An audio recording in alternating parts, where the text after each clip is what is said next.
بسم اللہ الرحمن الرحیم۔ حدیث نمبر 118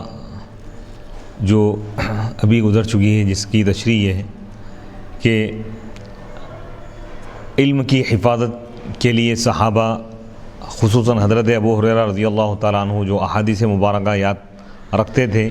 اور اس کی اشاعت کرتے تھے، کثرت سے احادیث بیان کرتے تھے، اس بات کو ذکر کیا گیا باب کے عنوان کے ساتھ۔ اس کی مطابقت، اس حدیث کی مطابقت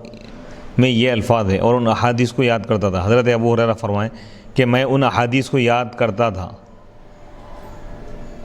جو یہ لوگ یاد نہیں کرتے تھے۔ وَيَحْفَظُ مَا لَا يَحْفَظُونَ، حضرت ابو ہریرہ فرمائیں کہ وہ ان احادیث کو یاد کرتے تھے جو دوسرے لوگ یاد نہیں رکھتے تھے۔ اس حدیث میں الصفق کا لفظ ہے، اس کے معنی ہے ہاتھ پر ہاتھ مارنا۔ جب کوئی شخص بازار میں کوئی چیز خریدتا ہے تو سودا ہو جانے کے بعد ہاتھ پر ہاتھ مارتا ہے۔ حضرت ابو ہریرہ رضی اللہ تعالیٰ عنہ نے جو سورہ بقرہ کی 2 آیتیں تلاوت فرمائی تھی، ان میں علم کو چھپانے کی مذمت ہے، یعنی اس پر سخت وعید بیان کی گئی۔ حضرت ابو ہریرہ رضی اللہ تعالیٰ عنہ کا مطلب یہ تھا کہ اگر علم کو چھپانا حرام نہ ہوتا تو میں کوئی حدیث بیان نہ کرتا، لیکن جب کہ علم کو چھپانا حرام ہے اور اس کا اظہار کرنا، اس کی تبلیغ کرنا فرض ہے، تو اس وجہ سے میں نے رسول اللہ صلی اللہ علیہ وسلم سے سنی ہوئی تمام احادیث کو میں نے بیان کر دیا۔ اس حدیث پر یہ اعتراض ہے کہ اس سے پہلے حضرت ابو ہریرہ رضی اللہ تعالیٰ عنہ کی یہ حدیث گزر چکی ہے کہ نبی صلی اللہ علیہ وسلم کے اصحاب میں سے مجھ سے زیادہ کسی کے پاس احادیث نہیں تھی سوائے حضرت عبداللہ بن عمرو رضی اللہ تعالیٰ عنہ کے، کیونکہ وہ احادیث لکھتے تھے اور میں نہیں لکھتا تھا۔ اس کا جواب یہ ہے کہ حضرت عبداللہ بن عمرو کے پاس احادیث زیادہ محفوظ اور لکھی ہوئی تھی، اور حضرت ابو ہریرہ رضی اللہ تعالیٰ عنہ نے احادیث زیادہ روایت کی ہے۔ حضرت ابو ہریرہ رضی اللہ تعالیٰ عنہ نے 5374 احادیث روایت کی، اور حضرت عبداللہ بن عمرو رضی اللہ تعالیٰ عنہ نے 700 احادیث روایت کی ہیں۔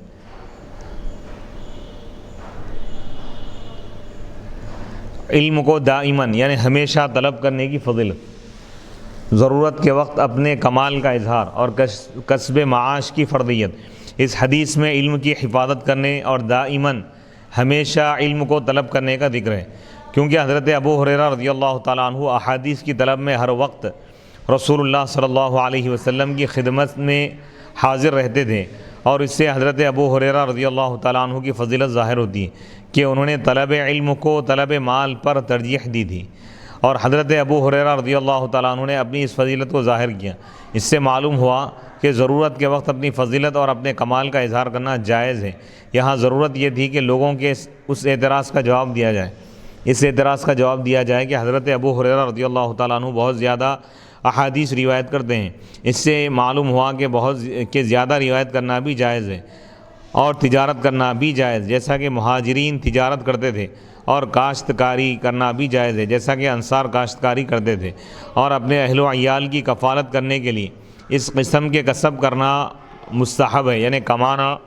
دولت حاصل کرنا، معاش، ذریعہ معاش کو اختیار کرنا جائز ہے، مستحب ہے۔ اور اگر کوئی آمدنی کا ذریعہ نہ ہو تو پھر اپنے ماں باپ اور اہل و عیال کی کفالت کے لیے کسب معاش کرنا فرض ہے۔ حدیث نمبر 119۔ حدثنا احمد بن ابی بکر ابو مصعب قال حدثنا محمد بن ابراہیم بن دینار عن ابن ابی ذئب عن سعید المقبری عن ابی ہریرہ قال قلت یا رسول اللہ صلی اللہ علیہ وسلم انی اسمع منک حدیثا کثیرا انساه قال ابسط رداءک فبسطته قال فغرف بیده ثم قال ضمه فضممته فما نسیت شیئا بعده۔ حدثنا ابراہیم بن المنذر قال حدثنا ابن ابی فدیک بهذا او قال غرف بیده فیہ۔ امام بخاری رحمۃ اللہ علیہ فرماتے ہیں کہ ہم کو احمد بن ابی بکر نے، ابو مصعب نے حدیث بیان کی، قال انہوں نے کہا ہم کو محمد بن ابراہیم بن دینار نے حدیث بیان کی، وہ ابن ابی ذئب سے روایت کرتے ہیں، وہ سعید مقبوری رضی اللہ تعالیٰ عنہ سے روایت کرتے ہیں، وہ حضرت ابو ہریرہ رضی اللہ تعالیٰ عنہ سے روایت کرتے ہیں۔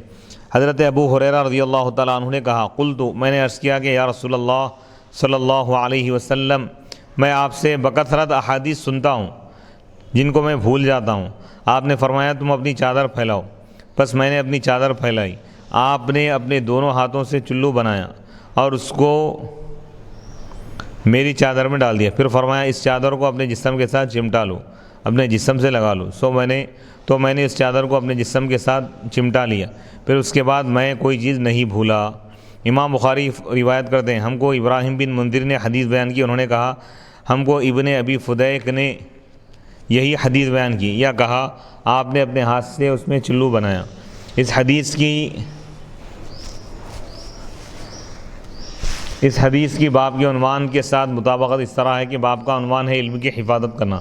اور حضرت ابو ہریرہ رضی اللہ تعالیٰ عنہ نے اپنے حافظے کی شکایت کر کے جو حافظے کی کمی کا تدارک کیا تھا وہ علم کی حفاظت کے لیے ہی کیا تھا۔ اس حدیث کے روات کا تذکرہ، احمد بن ابو بکر، ان کا نام قاسم ہے، یہ مدینہ کے عالم اور قاضی ہیں۔ ابو حاتم نے کہا یہ صدوق سچے ہیں،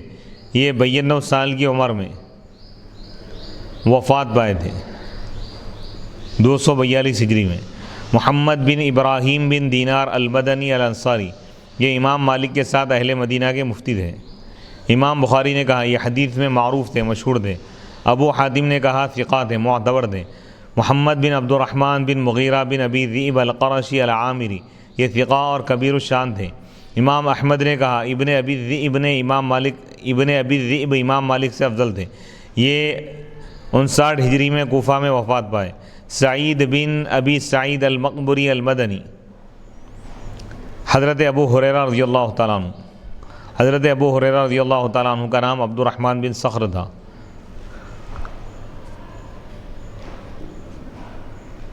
اس حدیث میں نسیان کا لفظ ہے، اس کے معنی ہے بھولنا اور علم کے بعد جہل۔ سہو اور نسیان میں یہ فرق ہے کہ نسیان میں علم کی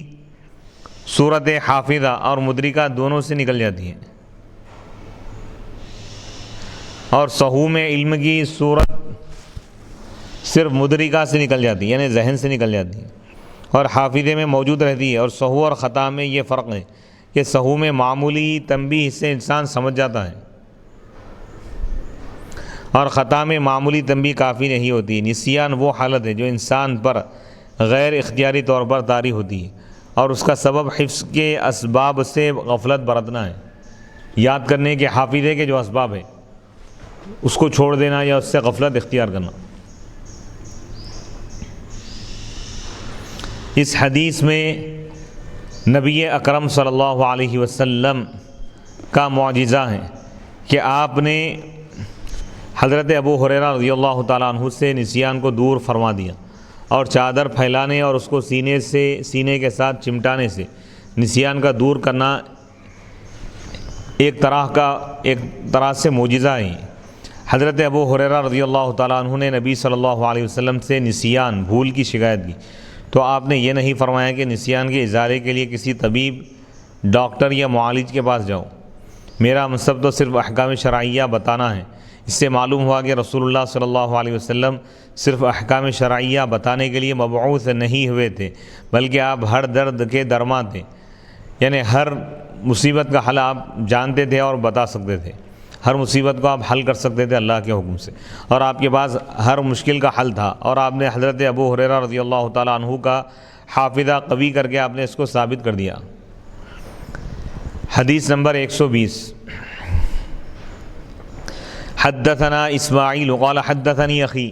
عن ابن ابی ذئب عن سعید المقبری عن ابی ہریرہ قال حفظت من رسول اللہ صلی اللہ علیہ وسلم وعاءین فاما احدهما فبثثته واما الاخر فلو بثثته قطع هذا البلعوم قال ابو عبد اللہ البلعوم مجرى الطعام۔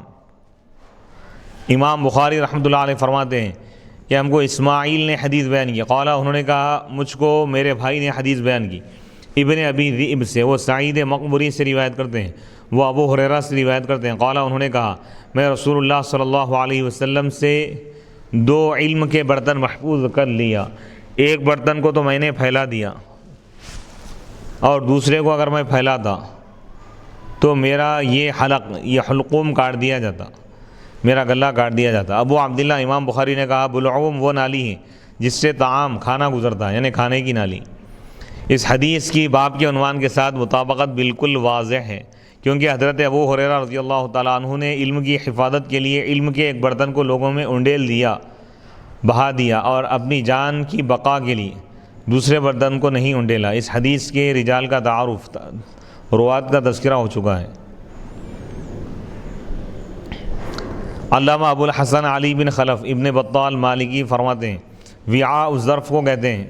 جس میں کوئی چیز جمع کی جائے، اس برتن کو کہتے ہیں، اس تھیلی کو کہتے ہیں جس میں کوئی چیز جمع کی جائے۔ اس حدیث میں علم کے دو وعاء سے مراد علم کی دو قسمیں ہیں۔ حضرت ابو ہریرہ نے رضی اللہ تعالیٰ عنہ نے علم کی ایک قسم وہ جمع کی جس میں سنن اور احکام شرعیہ سے متعلق احادیث تھی، اور دوسری قسم وہ جمع کی جس میں مستقبل میں واقع ہونے والے فتنوں کی خبریں تھیں۔ اول الذکر کو لوگوں میں پھیلا دیا، یعنی علم کی پہلی وہ قسم جس میں سنتوں کا علم ہے، سنتوں کے متعلق احادیث ہیں، سنن اور احکام شرعیہ سے متعلق احادیث ہیں، اس کو آپ نے پھیلا دیا۔ اور دوسری ثانی الذکر کو بیان نہیں کیا، یعنی وہ حدیث کی وہ قسمیں، علم کی وہ قسمیں جس میں مستقبل میں واقع ہونے والے واقعات اور فتنوں کی خبریں تھیں، اس کو آپ نے نہیں پھیلایا۔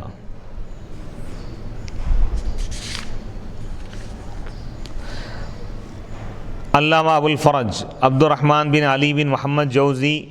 الحنبلی فرماتے ہیں اگر یہ اعتراض کیا جائے کہ حضرت ابو ہریرہ رضی اللہ تعالیٰ عنہ کے لیے یہ کیسے جائز ہوا کہ وہ رسول اللہ صلی اللہ علیہ وسلم کی احادیث کو چھپا لے، حالانکہ آپ نے فرمایا ہے میری احادیث کی تبلیغ کرو، پھیلاؤ، اور رسول اللہ صلی اللہ علیہ وسلم کے لیے یہ کیسے جائز ہے کہ آپ ایسی احادیث بیان کر دیں جن کی روایت کرنے والے کو قتل کر دیا جائے، اور مسلمانوں اور صحابہ اور اخیار تابعین کے لیے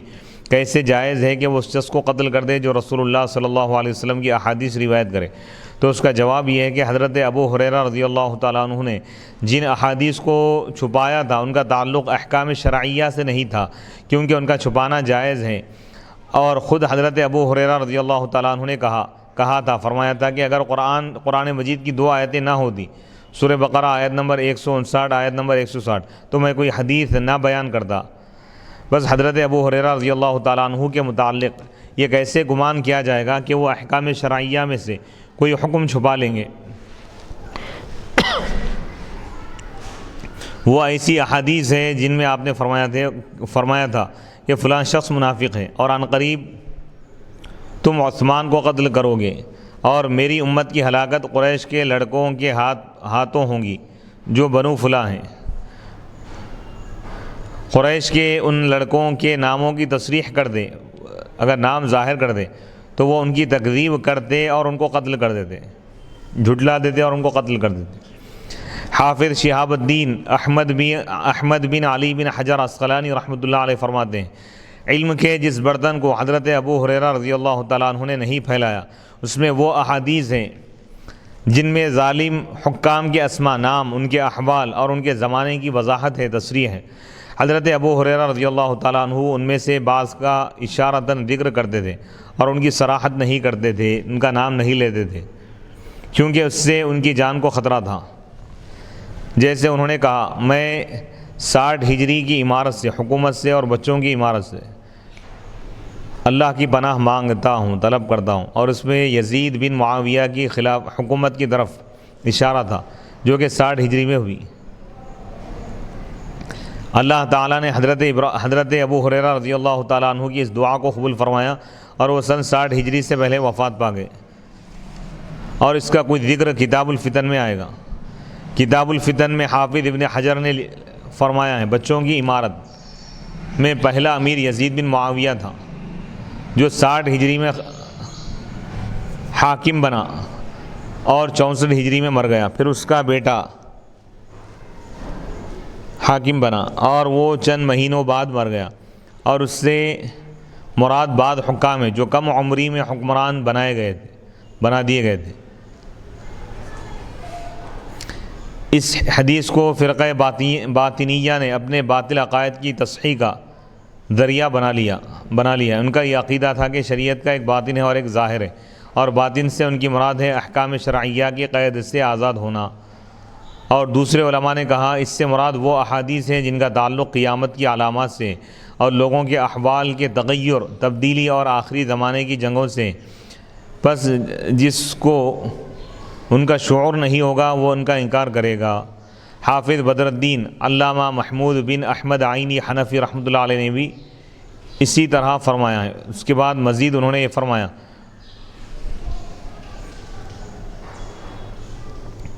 متصوفین نے کہا ہے کہ پہلے ظرف سے مراد ہے احکام اور اخلاق کا علم، اور دوسرے ظرف سے مراد ہے اسرار اور حکمتوں کا علم جو علماء اور عرفاء کے ساتھ خاص ہے، اور دوسروں نے کہا کہ اس سے مراد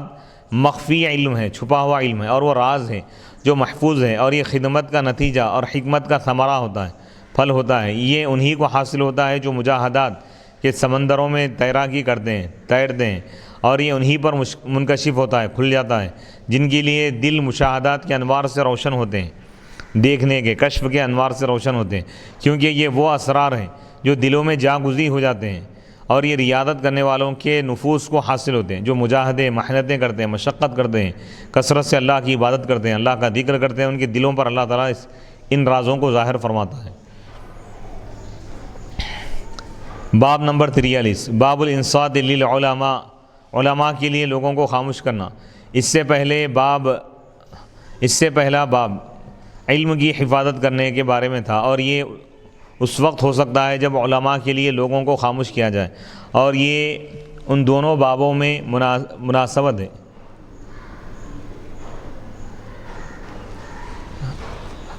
حدیث نمبر 121، حدثنا حجاج قال حدثنا شعبة قال اخبرني علي بن مدرك عن ابي زرعة عن جرير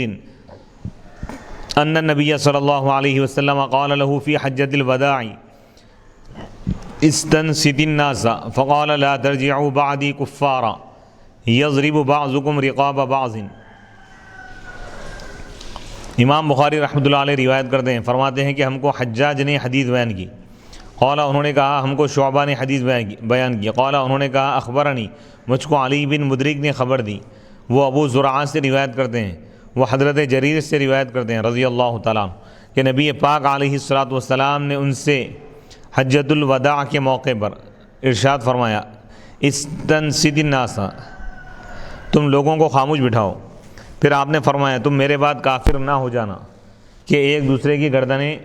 نہ مارو، یعنی ایک دوسرے کی گردنیں مارتے ہوئے تم کافر نہ بن جاؤ، یعنی ایک دوسرے کا قتل نہ کرو۔ یہ حدیث پاک بخاری شریف کے علاوہ صحیح مسلم، سنن ابی داود، سنن نسائی، سنن ابن ماجہ، السنن الکبریٰ للنسائی، مسند ابی داود الطیالسی، سنن دارمی، مسند ابی عوانہ، صحیح ابن حبان، المعجم الکبیر، شرح السنہ، مسند احمد میں موجود ہے۔ باب کے عنوان کے ساتھ مطابقت حدیث کے اس جملے میں کہ لوگوں کو خاموش بٹھاؤ، یعنی جب علم کی محفل اگر شروع ہو جائے تو اس وقت لوگوں کو خاموش بٹھانا چاہیے تاکہ لوگ علم سے استفادہ کریں اور علم کی حفاظت بھی ہو اور اشاعت بھی ہو، یعنی فائدہ حاصل کریں۔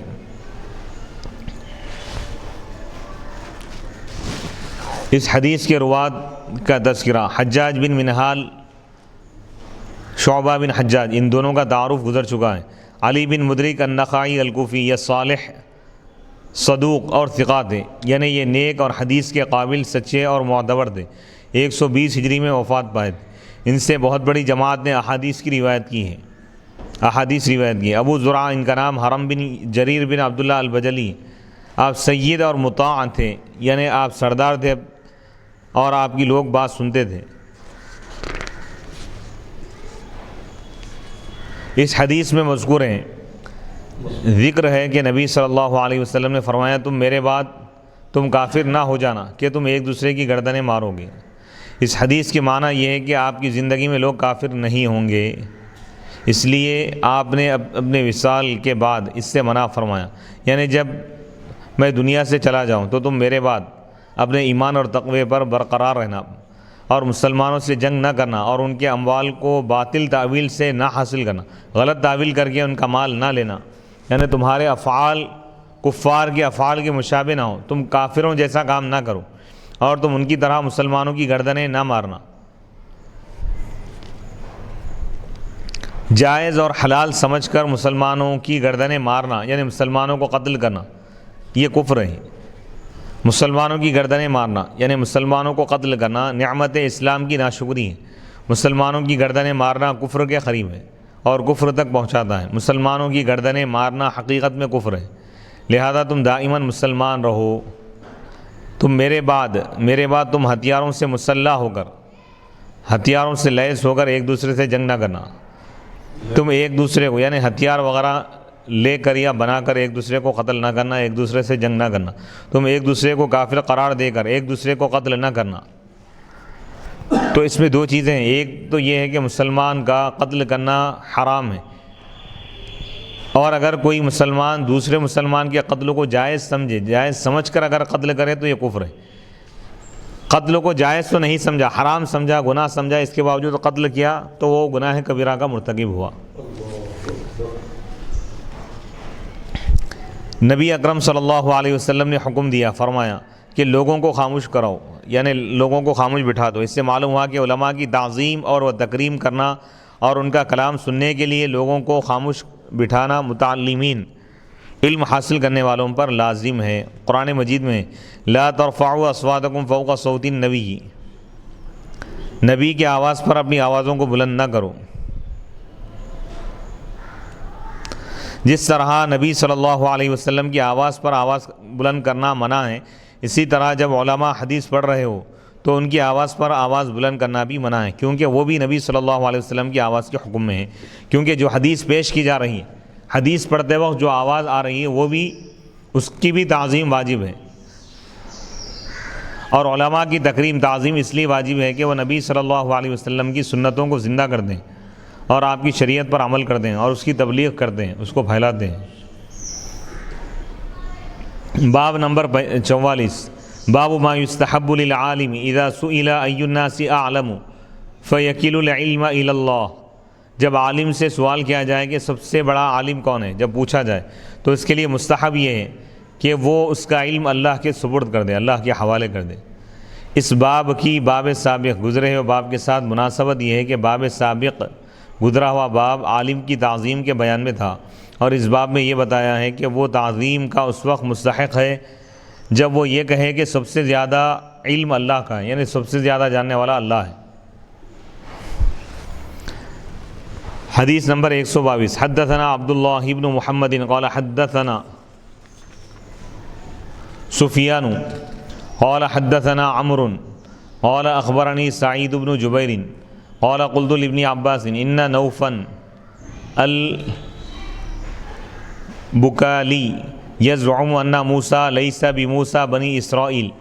انما هو موسیٰ آخر فقال كذب عدو اللہ۔ حدثنا ابی بن کعب عن النبی صلی اللہ علیہ وسلم قال قام موسیٰ النبی خطیبا فی بنی اسرائیل فسئل ای الناس اعلم فقال انا اعلم فعتب اللہ علیہ اذ لم يرد العلم الیہ فاوحى اللہ الیہ ان عبدا من عبادی بمجمع البحرین هو اعلم منك قال یا ربی وکیف لی به فقیل له احمل حوتا فی مقتل فاذا فقدته فهو ثم وانطلق بفتاه یوشع بن نون وحمل حوتا في مقتل حتى كان عند الصخرة وضع رؤوسهما وناما فانسل الحوت من المقتل فاتخذ سبيله في البحر سربا وكان لموسى وفتاه عجبا فانطلقا بقية ليلتهما ويومهما فلما أصبح قال موسى لفتاه آتنا غداءنا لقد لقينا من سفرنا هذا نصبا ولم يجد موسى مسا من النصب حتى جاوز المكان الذي أمر به فقال له فتاه أرأيت إذ أوينا إلى الصخرة فإني نسيت الحوت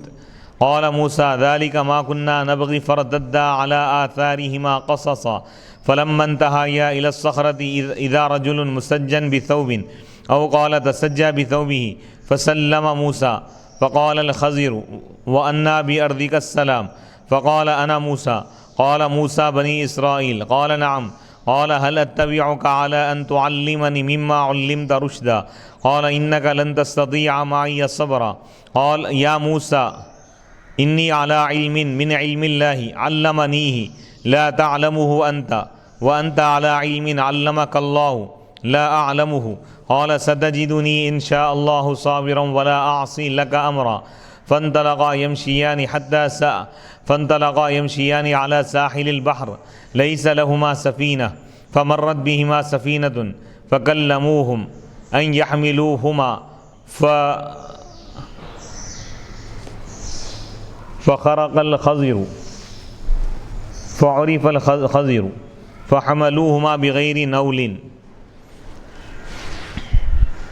فجاء عصفور فوقع على حرف السفينة فنقر نقرة أو نقرتين في البحر. فقال الخضر يا موسى ما نقص علمي وعلمك من علم الله إلا كنقرة هذا العصفور في البحر. فعمد الخضر إلى لوح من ألواح السفينة فنزعه. فقال موسى قوم حملونا بغير نول عمدت إلى سفينتهم فخرقتها لتغرق أهلها. قال ألم أقل إنك لن تستطيع معي صبرا. قال لا تؤاخذني بما نسيت. فكانت الأولى من موسى نسيانا فانطلقا فإذا غلام يلعب مع الغلمان فأخذ الخضر برأسه من أعلاه فاقتلع رأسه بيده. فقال موسى أقتلت نفسا زكية بغير نفس. قال ألم أقل لك إنك لن تستطيع معي صبرا. قال ابن عيينة وهذا أوكد. فانطلقا حتى إذا أتيا أهل قرية استطعما أهلها فأبوا أن يضيفوهما فوجدا فيها جدارا يريد أن ينقض فأقامه. قال الخضر بيده فأقامه. فقال له موسى لو شئت لاتخذت عليه أجرا. قال هذا فراق بيني وبينك. قال النبي صلى الله عليه وسلم يرحم الله موسى لوددنا لو صبر حتى يقص علينا من أمرهما.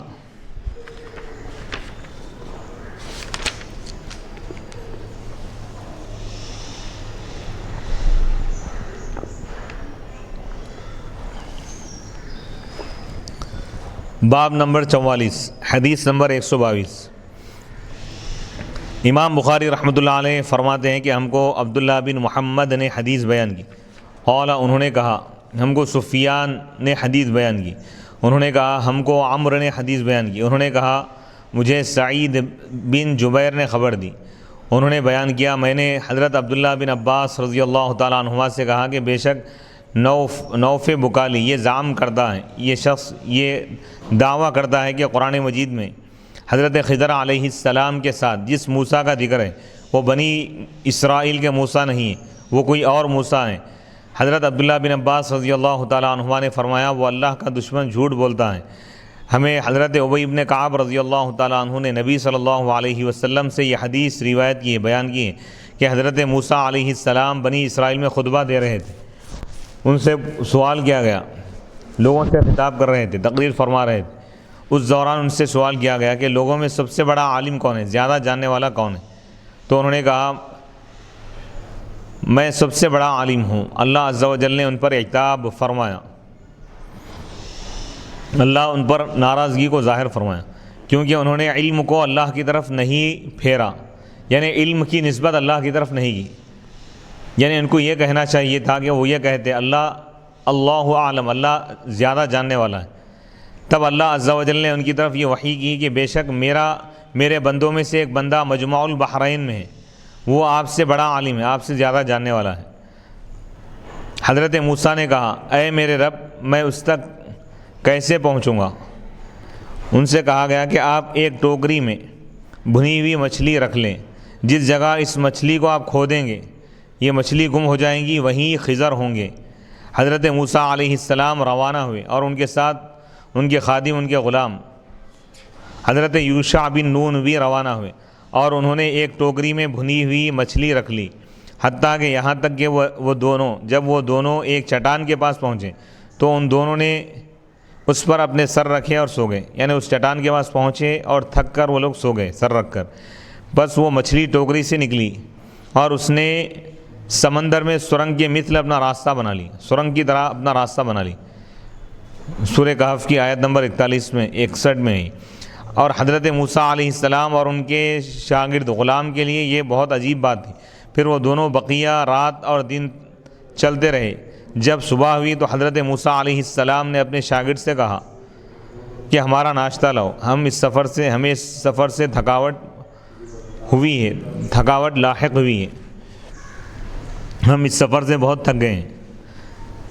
سورہ کہف کی آیت نمبر 62 میں اس کا ذکر ہے۔ اور حضرت موسیٰ علیہ السلام کو تھکاوٹ اسی وقت محسوس ہوئی تھی جب انہوں نے اس جگہ سے تجاوز کیا تھا، اس جگہ سے آگے بڑھ گئے تھے جس جگہ انہیں جانے کا حکم دیا گیا تھا۔ پھر ان کے غلام نے ان سے کہا، کیا آپ نے نہیں دیکھا جب ہم چٹان سے ٹیک لگا کر آرام کر رہے تھے، وہاں میں مچھلی کو بھول گیا تھا۔ سورہ کہف آیت نمبر 63 میں اس کا ذکر ہے۔ حضرت موسیٰ علیہ السلام نے کہا، ہم اسی کو تلاش کر رہے تھے۔ وہ اپنے قدموں کے نشان تلاش کرتے ہوئے لوٹے، پلٹ کر گئے۔ پھر سورہ کہف آیت نمبر 64 میں اس کا ذکر ہے۔ جب وہ اس چٹان تک پہنچے تو وہاں ایک شخص چادر اوڑھے ہوئے تھے، یا کہا کہ اس نے چادر سے اپنے آپ کو ڈھانکے ہوئے تھے، چھپائے ہوئے تھے۔ حضرت موسیٰ نے ان کو سلام کیا تو حضرت خضر علیہ السلام نے کہا، تمہاری زمین میں سلامتی کہاں ہے؟ یعنی یہاں سلام کہاں سے آ گیا؟ یہاں سلام کرنے والے کون ہیں؟ بس انہوں نے کہا، میں موسیٰ ہوں۔ انہوں نے کہا، بنی اسرائیل کے موسیٰ؟ انہوں نے کہا، جی ہاں۔ کہا، کیا میں اس شرط پر آپ کی پیروی کروں کہ آپ مجھے وہ سکھا دیں جو اچھا علم آپ کو سکھایا گیا ہے؟ خضر علیہ السلام نے کہا،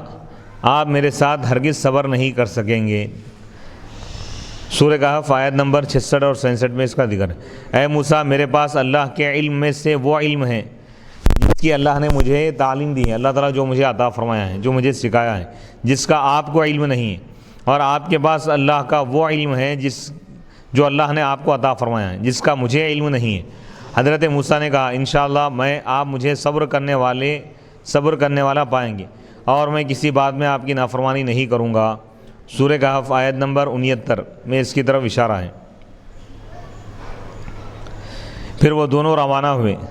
اور چلتے چلتے ساحل سمندر پر پہنچے، سمندر کے کنارے پہنچے۔ وہاں ان دونوں کے لیے کوئی کشتی نہیں تھی۔ پھر ان دونوں کے پاس سے ایک کشتی گزری۔ انہوں نے ان سے بات کی کہ وہ ان کو سوار کر لیں۔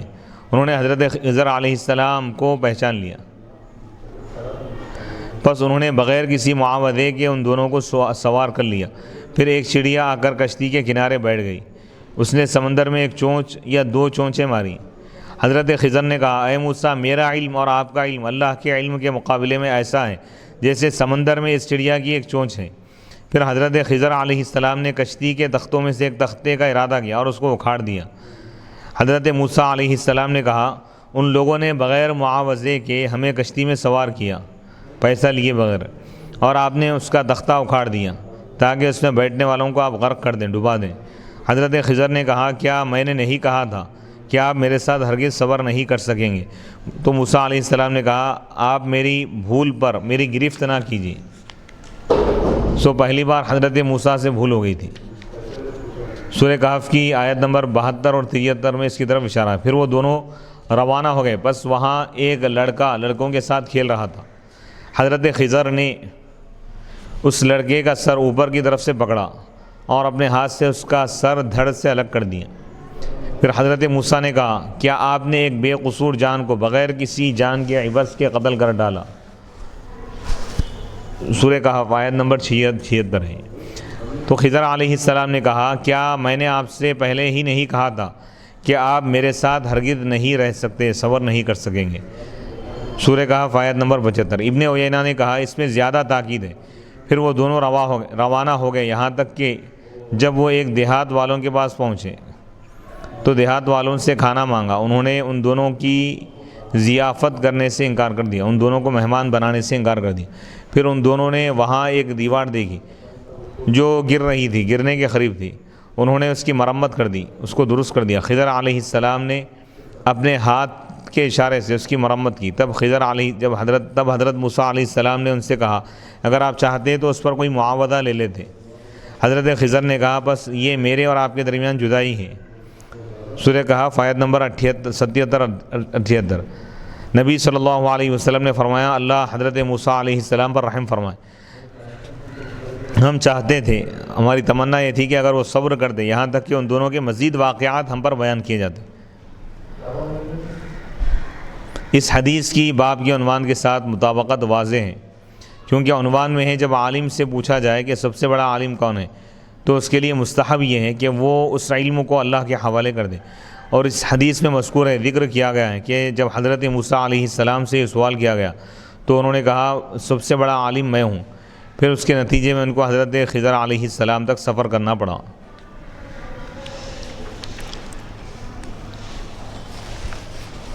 اس حدیث کے روات راویوں کا تذکرہ: حضرت عبداللہ بن محمد الجعفی المسندی، سفیان بن عیینہ، عمرو بن دینار، سعید بن جبیر، حضرت عبداللہ بن عباس رضی اللہ تعالیٰ عنہما. ان سب کا تعارف گزر چکا ہے. نوف بن فضالہ ابو یزید، وہ عالم فاضل اور دمشق والوں کے امام تھے. ابن التین نے کہا ہے وہ حضرت علی رضی اللہ تعالیٰ عنہ کے درمیان تھے اور قصہ گو تھے، قصے بیان کرنے والے تھے. مشہور یہ ہے کہ وہ کعب احبار کی بیوی کے بیٹے تھے، اور ایک قول یہ ہے کہ وہ ان کے بھائی کے بیٹے تھے.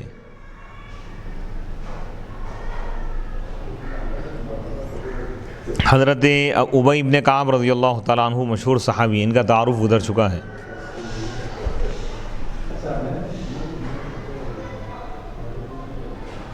اس حدیث میں مذکور ہے کہ حضرت خضر علیہ السلام نے کہا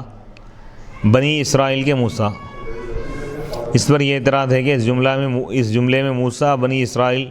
موسیٰ لفظ موسیٰ بنی اسرائیل کی طرف مضاف ہے، حالانکہ موسیٰ علم ہے اور علم کی اضافت نہیں کی جاتی. اس کا جواب یہ ہے کہ پہلے اس لفظ کو نکیرہ بنایا گیا، پھر اس کی اضافت کی گئی، اور نکیرہ بنانے کی صورت یہ ہے کہ اس کے معنی ہیں ان میں سے ایک جن کا نام موسیٰ ہے. نیز اس حدیث میں مذکور ہے، ذکر کیا گیا ہے کہ جب حضرت موسیٰ علیہ السلام نے کہا میں سب سے بڑا عالم ہوں تو اللہ نے ان پر عتاب فرمایا، اللہ تعالیٰ ان کی سرزنش فرمائے. عتاب کے معنی ہے شفقت اور محبت کے ساتھ کسی کو ملامت کرنا، یا اس کے کسی نامناسب کام پر محبت سے ٹوکنا یا اس کی گرفت کرنا. حضرت موسیٰ علیہ السلام سے سوال کیا گیا تھا کہ سب سے بڑا عالم کون ہے، اور سائل کا منشا یہ تھا کہ بنی اسرائیل میں سب سے بڑا عالم کون ہے، اور واقعہ میں حقیقت میں بنی اسرائیل میں سب سے بڑے عالم حضرت موسیٰ علیہ السلام ہی تھے. اس لیے حضرت موسیٰ علیہ السلام کا جواب صحیح تھا، لیکن چونکہ سوال مطلقاً تھا اس لیے حضرت موسیٰ علیہ السلام کو یہ تنبیہ کی گئی کہ آپ کو چاہیے تھا کہ آپ کہتے کہ اس کا علم اللہ تعالیٰ کو ہے. نیز اس حدیث میں ہے کہ ایک بندہ مجمع البحرین میں ہے. مجمع البحرین کے معنی ہے بحر فارس اور بحر روم کے ملنے کی جگہ. ثعلبی نے حضرت ابی بن کعب سے روایت کیا ہے کہ یہ جگہ افریقہ میں اس چٹان پر حضرت موسیٰ اور حضرت یوشع بن نون سر رکھ کر سوئے تھے. اس چٹان میں آب حیات کا چشمہ ہے، اس کا پانی جس کو بھی لگ جاتا ہے وہ زندہ ہو جاتا ہے. وہ مچھلی پکی ہوئی تھی، اس کو پانی نے چھوا تو وہ زندہ ہو گئی اور حرکت کرنے لگی اور ان کی ڈوگری سے نکل کر سمندر میں داخل ہو گئی. جس لڑکے کو حضرت خضر علیہ السلام نے قتل کر دیا تھا، حضرت عبداللہ بن عباس رضی اللہ تعالیٰ عنہما نے فرمایا وہ ابھی بالغ نہیں ہوا تھا. الضحاک نے کہا وہ لڑکا عمدن فساد کرتا تھا، یعنی بگاڑ پیدا کرتا تھا اور اپنے ماں باپ کو ایذا پہنچاتا تھا، تکلیف دیتا تھا. کلبی نے کہا وہ لڑکا رات کو لوگوں کی چیزیں چرا لیتا تھا اور صبح کے وقت اپنے ماں باپ کے پاس چلا جاتا، اور وہ اس پر شفقت کی وجہ سے قسم کھا کر کہتے یہ تو رات بھر ہمارے پاس رہا تھا. اس کے نام میں اختلاف ہے. الضحاک نے کہا اس کا نام جیسون تھا، شعبہ نے کہا اس کا نام جیسور تھا. ابن وہب نے کہا اس کے باپ کا نام ملالس اور اس کی ماں کا نام رحمہ تھا.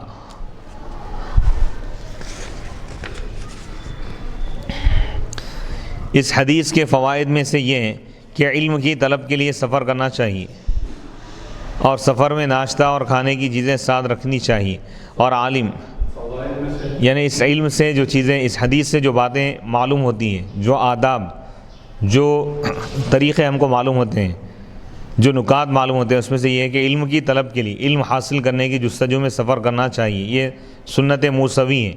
اور سفر میں ناشتہ اور کھانے کی چیزیں ساتھ رکھنی چاہیے، اور عالم یا شیخ کا ادب اور احترام کرنا چاہیے، اور ان کے اقوال اور افعال میں سے اگر کوئی چیز سمجھ میں نہ آئے تو اس پر اعتراض نہیں کرنا چاہیے،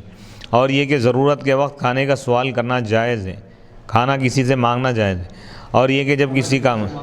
جائز ہے، یعنی سفر وغیرہ میں اگر ہے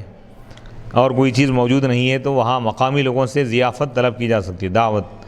اور یہ کہ جب کسی کام میں دو خرابیاں ہوں تو بڑی خرابی کے مقابلے میں چھوٹی خرابی کو برداشت کر لینا چاہیے، کیونکہ کشتی کا ایک تختہ اکھاڑ دینا چھوٹی خرابی ہے، اور ظالم بادشاہ کا اس ظالم کشتی کو غصب کر لینا، لوٹ لینا، یہ بڑی خرابی ہے۔ حضرت خضر علیہ السلام نے اس کشتی کا ایک تختہ اکھاڑ کر اس کو عیبدار کر دیا تاکہ ظالم بادشاہ اس کو غصب نہ کر سکے۔ نیز اس سے یہ معلوم ہوا کہ شریعت کے ہر حکم کو تسلیم کرنا چاہیے، خواہ اس کی حکمت معلوم نہ ہو یا سمجھ میں نہ آئے، جیسے حضرت خضر علیہ السلام نے اس کشتی کا تختہ اکھاڑ دیا اور اس لڑکے کو قتل کر دیا۔ بظاہر یہ کام خراب اور فاسد تھے، لیکن جب یہ کام واقع میں حقیقت میں صحیح تھے، جیسا کہ بعد میں ان کاموں کی حکمت معلوم ہو گئی، اسی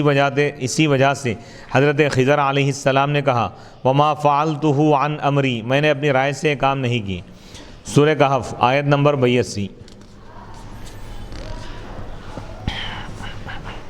حضرت خضر علیہ السلام کے اس قول میں یہ دلیل ہے کہ انہوں نے یہ کام وحی سے کیے تھے، اور وحی نبی پر نازل ہوتی ہے، تو اس آیت میں یہ دلیل ہے کہ حضرت خضر علیہ السلام نبی تھے، صرف ولی نہ تھے۔ بعض ملحدین اور مبتدعین یہ کہتے ہیں، ملحدین یعنی دین سے جو ہٹے ہوئے، مبتدعین بدعتی یہ کہتے ہیں کہ حضرت خضر علیہ السلام ولی تھے، اور ولی نبی سے افضل ہوتا ہے، نعوذ باللہ من ذلک۔ ایسا نہیں ہے، ولی نبی سے افضل نہیں ہو سکتا، نبی ولی سے افضل ہوتا ہے، ولی کا درجہ کم ہے، نبی کا درجہ زیادہ ہے۔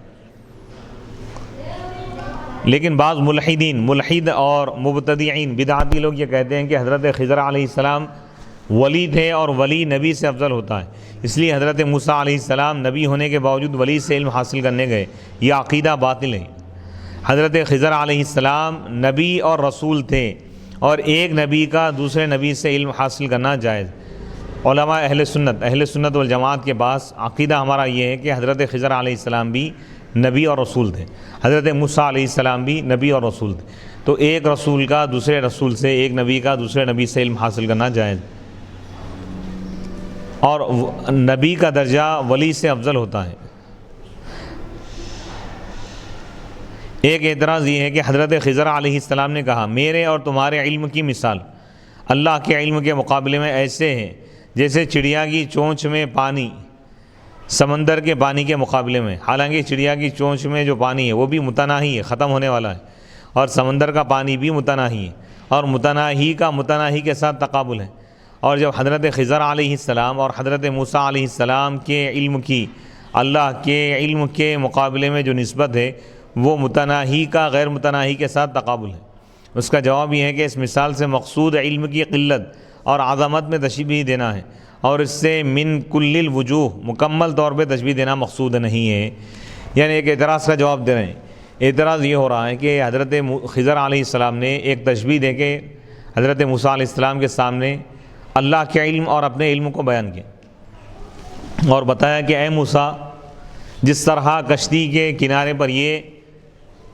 چڑیا بیٹھی ہوئی اور وہ سمندر میں ایک چونچ ماری، ایک مرتبہ چونچ سمندر میں ڈالنے کے بعد اس کی چونچ میں جتنا پانی آیا، اس چونچ کی ایک دفعہ پانی پینے میں اس کی چونچ میں جتنا پانی ہے اتنا میرا اور آپ کا علم ہے، اور ہمارا علم اللہ کے مقابلے میں ایسا ہی ہے جیسا کہ اس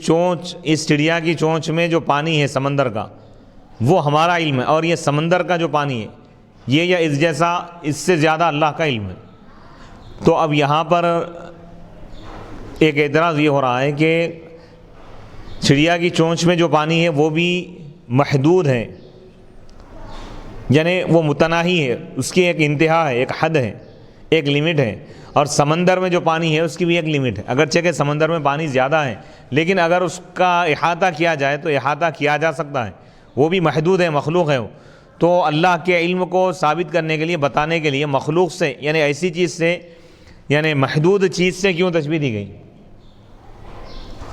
تو اب یہاں پہ اس کا جواب یہ ہے کہ من کل الوجوہ یہاں پہ تشبیہ دینا مقصود نہیں ہے، بتانا یہ مقصد ہے کہ کثرت بتانا ہے، یعنی اللہ کا علم بہت زیادہ ہے، جیسے سمندر کا پانی زیادہ ہے، اور ہمارا علم ایسا ہے مخلوق کا، حضرت موسیٰ خضر علیہ السلام کا علم اور تمام مخلوق کا علم ایسا ہے، بتا رہے ہیں کہ جیسے چڑیا کی چونچ میں پانی ہوتا ہے، یعنی قلت بتانا ہے یہاں پر، یعنی لوگوں کا علم، مخلوق کا علم کم ہے، اللہ کا علم زیادہ ہے۔ یہاں پر اللہ کے علم کی حد بتانا یہ مقصد نہیں ہے کہ سمندر میں جتنا پانی ہے اتنا ہی اللہ کا علم، ایسا نہیں ہے، سمندر کے پانی سے زیادہ اللہ کا علم، اور کنکریوں کی تعداد سے زیادہ، بارش کے پانی کے قطروں سے زیادہ اللہ کا علم لا محدود ہے، اس کی کوئی حد نہیں ہے، اس کی کوئی انتہا نہیں۔ مخلوق کا علم محدود ہے اور اللہ کا علم لا محدود ہے۔ ایک سوال یہ ہے کہ حضرت موسیٰ علیہ السلام اور حضرت خضر علیہ السلام کا یہ واقعہ کس جگہ پر ہوا تھا؟ اس کے متعلق دو اقوال ہیں۔ ایک قول یہ ہے کہ جس وقت حضرت موسیٰ علیہ السلام میدان تیہ میں تھے، اور دوسرا قول یہ ہے کہ حضرت موسیٰ علیہ السلام مصر سے نکلنے سے پہلے یہ واقعہ ہوا تھا۔ باب نمبر 45، باب من سأل وهو قائم عالما جالسا، یہ بیان ہے اس شخص کا جو کھڑے ہو کر سوال کرے ایسے عالم سے جو بیٹھے ہوئے، یعنی کسی شخص کا کھڑے ہو کر بیٹھے ہوئے عالم سے سوال کرنا جائز ہے یا نہیں، اس کو بیان کر رہے ہیں۔ باب سابق کے ساتھ، گزرے ہوئے باب کے ساتھ اس باب کی مناسبت اس طرح ہے کہ اس میں بھی عالم سے سوال کا ذکر تھا اور اس میں بھی عالم سے سوال کا ذکر ہے۔ حدیث نمبر 123، حدثنا عثمان قال اخبرنی جریر عن منصور عن ابی وائل عن ابی موسیٰ قال جاء رجل الى النبي صلی اللہ علیہ وسلم فقال یا رسول اللہ ما القتال فی سبیل اللہ فإن احدنا يقاتل غضبا ويقاتل حمیة فرفع إليه رأسه قال وما رفع إليه رأسه إلا أنه كان قائما فقال من قاتل لتكون كلمة الله هي العليا فهو في سبيل الله عز وجل۔ امام بخاری رحمۃ اللہ علیہ فرماتے ہیں کہ ہم کو عثمان نے حدیث بیان کی، قال انہوں نے کہا مجھ کو جریر نے خبر دی منصور سے، وہ ابو وائل سے روایت کرتے ہیں، وہ حضرت ابو موسیٰ اشعری سے روایت کرتے ہیں رضی اللہ تعالیٰ عنہ۔ انہوں نے کہا ایک شخص حضور علیہ السلام کی خدمت میں حاضر ہوا، اس نے کہا کہ یا رسول اللہ کی راہ میں جہاد کرنا کیا ہے، لڑنا کیا ہے، لڑنے کی کیا تعریف ہے؟ کیونکہ ہم میں سے ایک شخص غضب میں، غصے کی حالت میں، غصے کی وجہ سے قتال کرتا ہے، جنگ کرتا ہے، لڑتا ہے، اور ایک شخص حمیت، زبان یا قبیلے کے تعصب میں قتال کرتا ہے اپنے قبیلے کے خاطر۔ آپ نے فرمایا، آپ نے اپنا سر اٹھایا، اور آپ نے جس وقت سر اٹھایا اس وقت وہ سائل کھڑا ہوا تھا۔ آپ نے فرمایا جس نے اس لیے قتال کیا، جس شخص نے اس لیے جنگ کی کہ اللہ کا دین سر بلند ہو، اللہ کے دین کا غلبہ ہو، اللہ کے دین کو بلندی حاصل ہو، اللہ کے دین کی بلندی کے لیے، تو وہ اللہ عز و جل کے راستے میں قتال ہے۔ اللہ کے راستے میں جہاد اور قتال کا مطلب یہ ہے کہ صرف اور صرف اللہ کی رضا کے لیے، اللہ کے دین کی مضبوطی کے لیے، اشاعت کے لیے، حفاظت کے لیے، حمایت کے لیے، دین کو بچانے کے لیے، دین کو مضبوط کرنے کے لیے، دین کو غالب کرنے کے لیے، دین کی بلندی کے لیے، دین کو بلند کرنے کے لیے اگر کوئی اللہ کی راہ میں جہاد کرے گا، لڑے گا، تو یہ اللہ کی راہ میں جہاد کرنا ہے۔ جو اپنے ذات کے لیے کرے گا، اپنے قبیلے کے لیے کرے گا، اپنے نفس کے لیے کرے گا، تو وہ اللہ کے لیے نہیں ہے، وہ اس کی ذات کے لیے ہے۔ باب کے عنوان کے ساتھ سے اس حدیث کی مطابقت اس حیثیت سے کہ اس حدیث میں ذکر ہے کہ جس وقت سائل نے یہ سوال کیا اس وقت وہ کھڑا ہوا تھا، اور اس باب سے امام بخاری کی غرض یہ ہے، ان کا مقصد یہ ہے کہ جب عالم بیٹھا ہوا ہو، جب عالم صاحب بیٹھے ہوئے ہو اور کوئی شخص ان سے کھڑے ہو کر سوال کرے، تو یہ اس باب سے نہیں ہے کہ جب لوگوں کے لیے کھڑے ہونے سے آپ نے منع فرمایا ہے، اور جب کسی شخص میں اپنی تعظیم اور بڑائی کا خیال نہ ہو تو اس میں کوئی حرج نہیں ہے، یعنی لوگوں کی تعظیم کے خاطر کھڑے ہونے سے آپ نے منع فرمایا، تو اس سے مراد یہ ہے کہ سامنے والا تعظیم کروا رہا ہے یا اپنے آپ کو بڑا سمجھ رہا ہے تو ایسے شخص کی تعظیم کرنے سے منع فرمایا، لیکن عالم کے ساتھ ادب و احترام کے ساتھ عالم کے لیے کھڑا ہونا یہ جائز ہے، مستحسن عمل ہے۔ اس حدیث کی سند میں عثمان کا ذکر ہے، اس سے مراد عثمان بن ابی شیبہ ہیں، اور جریر سے مراد جریر بن عبد الحمید ہیں، اور منصور سے مراد منصور بن معتمر ہیں، اور ابو وائل سے مراد شقیق بن ابی سلمہ ہیں، اور ابو موسیٰ سے مراد عبداللہ بن قیس الاشعری ہے رضی اللہ تعالیٰ۔ انسان کی تین قوتیں، قوت عقلیہ، قوت غضبیہ اور قوت شہوانیہ، اللہ کی راہ میں قتال اس وقت ہوگا، اللہ کی راہ میں لڑنا اس وقت تصور ہوگا، اس وقت قرار دیا جائے گا جب وہ قوت عقلیہ کے تقاضے سے قتال کرے گا، اور اس وقت اس کا یہ قتال اللہ کے دین کی بلندی کے لیے ہوگا، یا اللہ تعالیٰ کی رضا، یا اللہ تعالیٰ کی رضا کے لیے ہوگا، یا اجر آخرت کے لیے ہوگا۔ اس حدیث سے معلوم ہوا کہ نیک اعمال انسان کی نیت صالحہ پر موقوف ہے، اچھی نیت پر موقوف ہے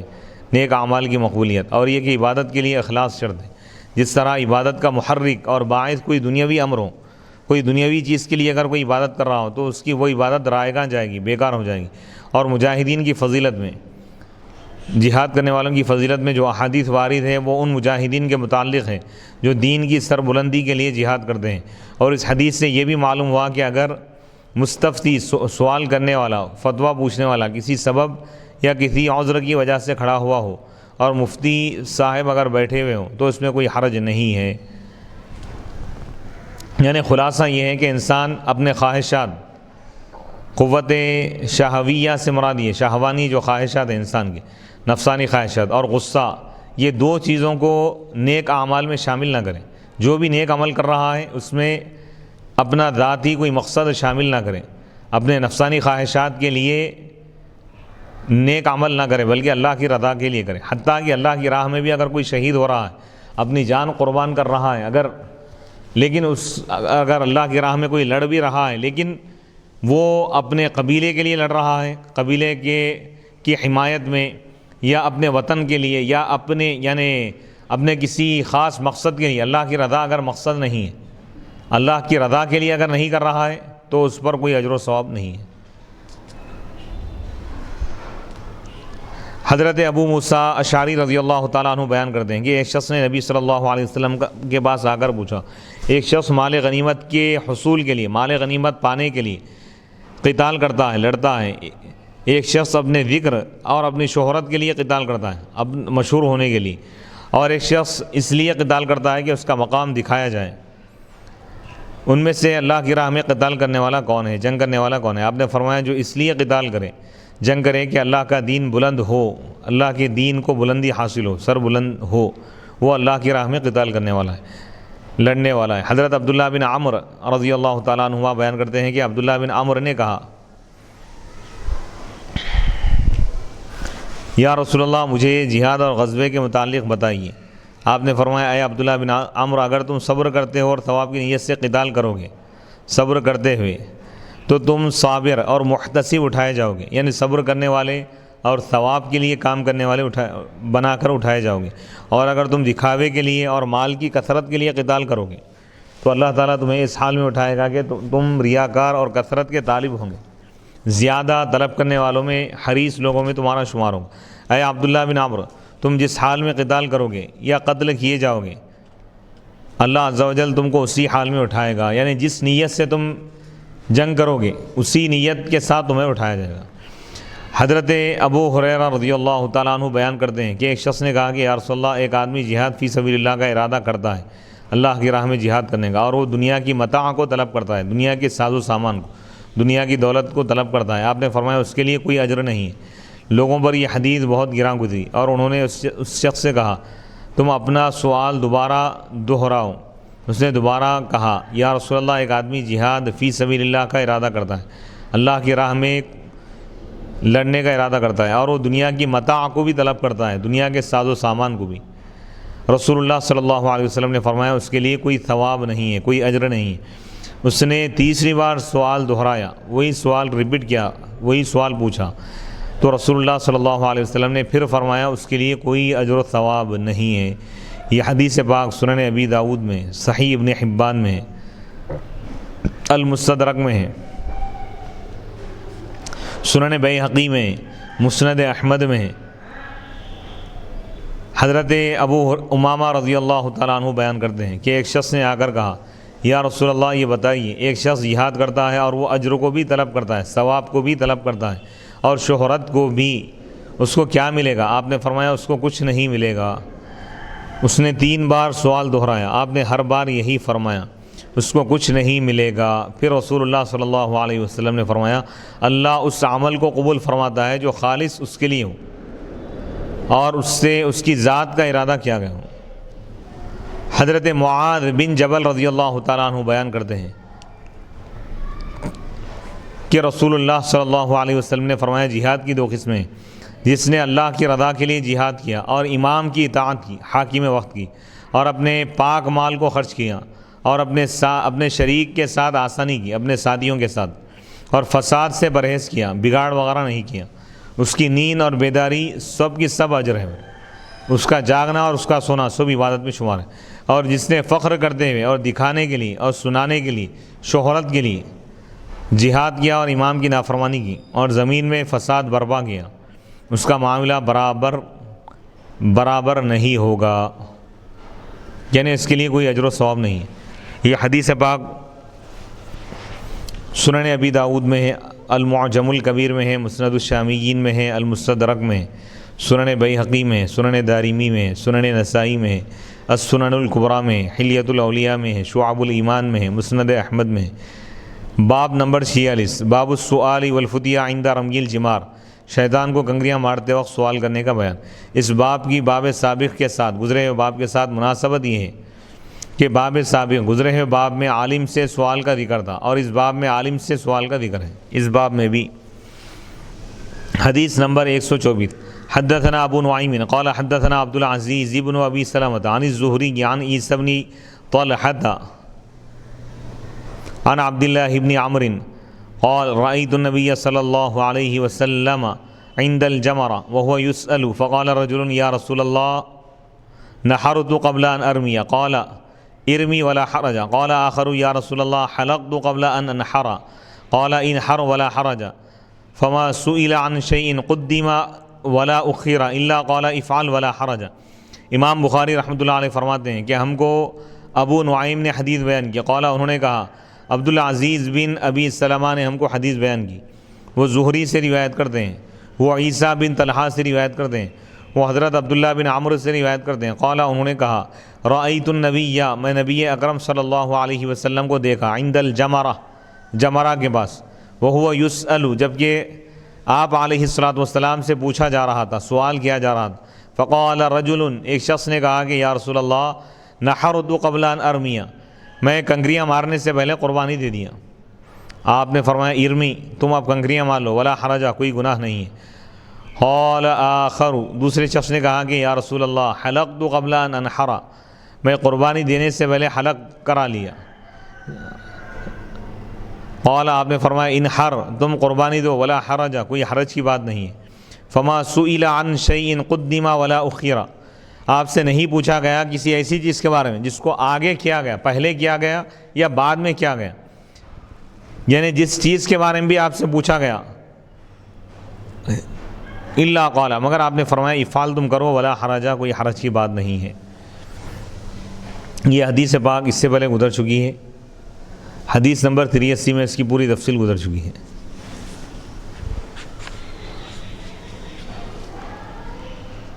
باب نمبر 47، باب قول اللہ تعالی وما اوتیتم من العلم الا قلیلا، اللہ کا ارشاد ہے تم کو جو بھی علم دیا گیا ہے وہ کم ہے۔ اس باب کی باب سابق کے ساتھ گزرے باب کے ساتھ مناسبت یہ ہے کہ باب سابق میں بھی عالم سے سوال کا ذکر تھا اور اس باب میں بھی عالم سے سوال کا ذکر ہے، لیکن باب سابق میں گزرے باب میں عالم کے جواب کا ذکر تھا اور اس باب میں عالم نے سوال کا جواب نہیں دیا، کیونکہ اس جواب کی سائل کو اپنے کسی عمل میں ضرورت نہیں تھی اور جواب نہ دینے میں آپ کی نبوت کی تصدیق تھی۔ اس کی تفصیل یہ ہے، اس باب یعنی نبوت کو ماننے کی ایک دلیل تھی۔ اس باب کے عنوان میں آیت کا ایک حصہ ذکر کیا گیا، پوری آیت اس طرح ہے، وَيَسْأَلُونَكَ عَنِ الرُّوحِ قُلِ الرُّوحُ مِنْ أَمْرِ رَبِّي وَمَا أُوتِيتُم مِّنَ الْعِلْمِ إِلَّا قَلِيلًا، سورہ بنی اسرائیل آیت نمبر 85۔ اور یہ لوگ آپ سے روح کے بارے میں سوال کرتے ہیں، اے رسول اللہ فرما دیجئے روح میرے رب کے امر سے ہیں اور تم کو جو بھی علم دیا گیا ہے وہ تھوڑا ہے۔ یہودیوں نے آپ سے اس معروف روح کے متعلق، مشہور روح کے متعلق سوال کیا تھا، جس کے سبب سے بدن میں، جسم میں حیات ہوتی ہے، زندگی ہوتی ہے، لیکن آپ نے اس کا جواب نہیں دیا، اور روح کے علم کو اللہ کی طرف آپ نے مفوض کر دیا، اللہ کے حوالے کر دیا۔ امام ابو جعفر محمد بن جریر طبری اس کی تفسیر میں اپنی سند کے ساتھ روایت کرتے ہیں، حضرت عبداللہ بن مسعود رضی اللہ تعالیٰ عنہ بیان کرتے ہیں کہ میں نبی صلی اللہ علیہ وسلم کے ساتھ مدینے کے ایک کھیت میں تھا، آپ کے پاس ایک لاٹھی تھی جس سے آپ ٹیک لگاتے تھے، آپ کے پاس سے یہودیوں کا ایک گروہ، ایک جماعت گزری، ان میں سے بعض نے کہا ان سے روح کے متعلق سوال کرو، بعض نے کہا ان سے سوال نہ کرو، آپ اپنی لاٹھی پر ٹیک لگا کر کھڑے ہو گئے، میں آپ کے پیچھے کھڑا ہو گیا، انہوں نے آپ سے روح کے متعلق سوال کیا، میں نے جان لیا کہ آپ پر وحی نازل ہو رہی ہے، پھر آپ نے یہ آیت پڑھی وَيَسْأَلُونَكَ عَنِ الرُّوحِ قُلِ الرُّوحُ مِنْ أَمْرِ رَبِّي وَمَا أُوتِيتُم مِّنَ الْعِلْمِ إِلَّا قَلِيلًا، یعنی اے رسول وہ آپ سے روح کے بارے میں پوچھتے ہیں تو آپ فرما دیجئے روح میرے رب کے حکم سے، میرے رب کا امر ہے، میرے رب کے امر سے، وما اوتیتم اور تم کو نہیں دیا گیا ہے، من العلم علم میں سے، الا قلیلا مگر بہت کم، تمہارا علم بہت تھوڑا ہے۔ سورہ بنی اسرائیل آیت نمبر 85۔ حدیث نمبر 125، حدثنا قیس بن حفص قال حدثنا عبد الواحد قال حدثنا الأعمش سليمان عن إبراهيم عن علقمة عن عبد الله قال بين أنا أمشي مع النبي صلى الله عليه وسلم في خرب المدينة وهو يتوكأ على عصيب معه فمر بنفر من اليهود فقال بعضهم لبعض سلوه عن الروح وقال بعضهم لا تسألوه لا يجيء فيه بشيء تكرهونه فقال بعضهم لنسألنه فقام رجل منهم فقال يا أبا القاسم ما الروح فسكت فقلت إنه يوحى إليه فقلت فلما انجلى عنه قال ويسألونك فقال ويسألونك عن الروح قل الروح من أمر ربي وما أوتيتم من العلم إلا قليلا قال الأعمش هكذا في قراءتنا۔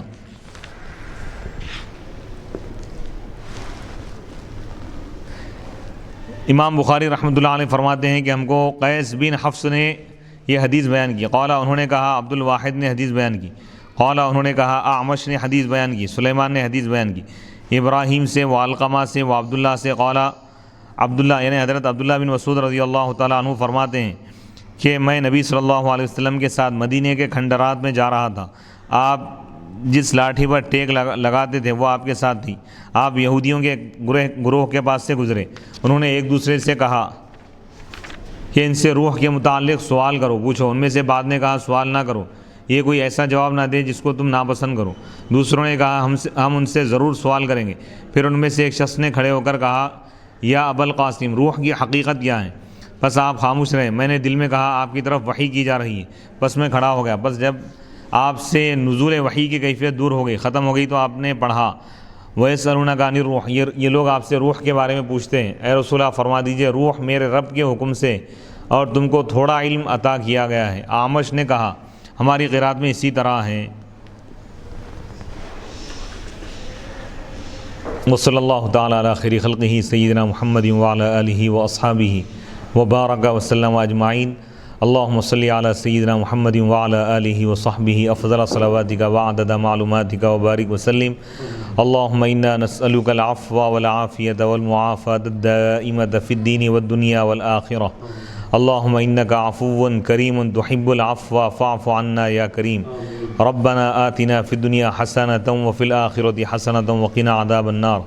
وصلی اللہ تعالی علی خیر خلقہ سیدنا محمد وآلہ واصحابہ اجمعین والحمد للہ رب العالمین۔